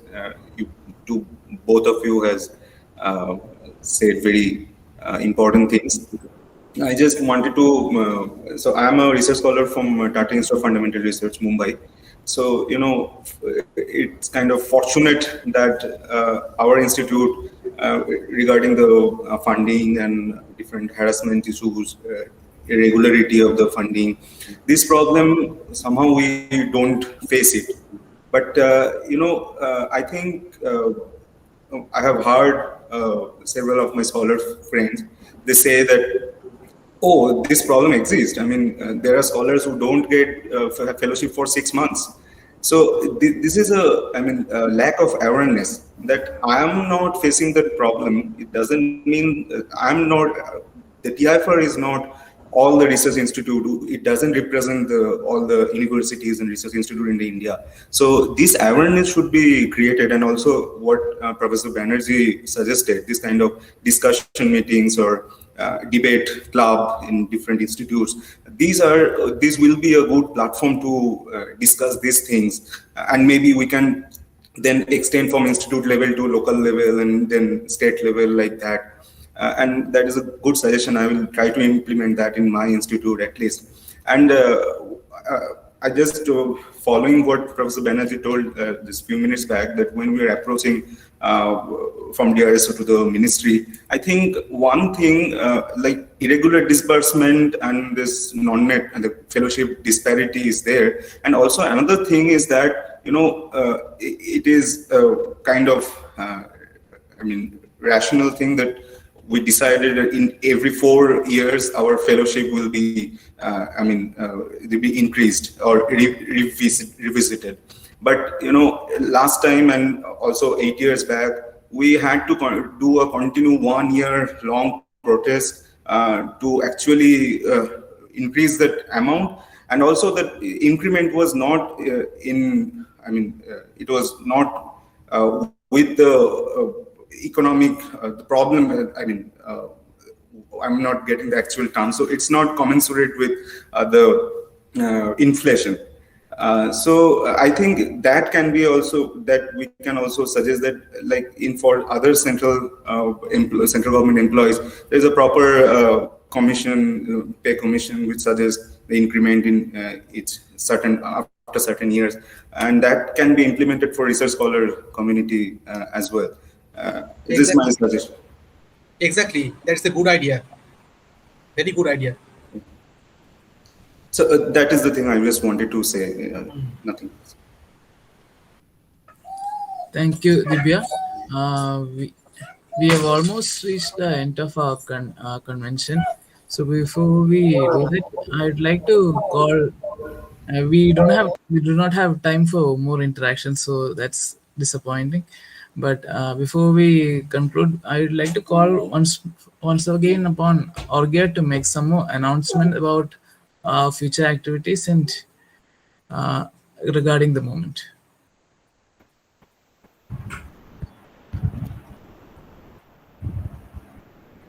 Yeah, okay. So, first of all, thank you, Professor Ramaswamy and Professor Soumitra Banerjee, for your insightful speeches and discussions. And as Professor Ramaswamy rightly said, as an organization of research scholars, as a responsible organization, we have to play our role. Of course, we hope this is the first time we are in a single platform, all the research scholars of the country, and we go ahead when it is required to go for a movement, really press the issues that we have required time and again, and we know we have to require to do it again. So we'll do that. At the same time, in the cases where we have to go accordingly in a different manner, that also we will do. And as you very correctly said, the issues are in many cases the details of the issues that are dependent on the states and on the specific region where we are in. So accordingly, we will take steps or we will take our voice to the university and the state level ministries and other places. So to before finishing the meeting, I really thank all the research scholars who still hang on for almost 2 hours in the meeting. And also there are several scholars who watched in YouTube and Facebook and to make this meeting successful. So thank you all, thank you again. So before ending, I just make a very short few announcements. The first one is the All India survey that we has been undertaking for some last 7 or 8 days had been a successful and a very eye-opening initiative for ourselves. So the way the scholars responded, the way several issues came up, several problems at different places came up. So it requires a detailed study, and we have decided to continue the survey for some more time. So I appeal all the research scholars who are in the meeting and who are also hearing us over YouTube and Facebook, please take part in the survey and spread it to every nook and corner in the country, because the universities we could not yet touch upon broadly. And a lot of issues are coming from the universities. So we should be able to reach them. So we are spreading the survey with a rejuvenated emphasis. So this is the first announcement. The second announcement is that after the survey and after the discussions in today's meeting, we will be conducting several institution and state level exchange programs among research scholars. And according to the situation and suggestions that came up in the institution level meetings and state level meetings, we will take up issues accordingly. As in some issues that will be all India level, some issues or some certain steps that is specific to the state will be taking up in the state level, and all these be taken up after some exchange programs at the different institutions and states. There is a third announcement. As many scholars and all the faculties said, that some things are immediately implementable, like regularity of fellowship, the extension of fellowship, and non-net fellowship. And regarding this, we will immediately send within 2 or 3 days a memorandum to the new education minister, and subsequently we will take programs and initiatives so that the voice of the research scholars that can be built up and that can reach the authorities. So after the memorandum program, we will take up steps in the meetings, and as we decide in the meetings, we will go ahead with these immediate and implementable demands. So these are the 3 things that I really want to emphasize. That first, let us strengthen the survey. Second, let us organize state level and institutional level exchange meetings. Third, let us go for immediately implementable and really important demands. So let us go for that. And one final appeal is that DRSO is not just another organization. It is an all India level platform that is really understanding with an ethical perspective, who are really understanding the problems, who are really trying to build up a sustained solidarity and friendship. And so all research scholars who are here and who are listening over us, please become members of DRSO and take the platform to all your research scholar friends and all over the country, every nook and corner of the country. With this appeal and with the 3 announcements, I want to end my part here. So if there is anything else, I just go over to Akhil and then he will conclude the meeting for today. Akhil. Thank you, Arghya. We have come to the end of first All India Convention. As all of us have rightly said, I believe it has been a very fruitful convention for all of us, because it has given us a platform to not only air our grievances, but also to come up with solutions to the necessary problems. I'd like to thank our guest speakers who are here on our behalf and who have helped us a lot in identifying and in suggesting solutions to different problems raised by research scholars. I also thank all the research scholars from different parts of the country. Like it has been said, we are not a group that has been organized before. But this is a first step, but a very important step in that regard.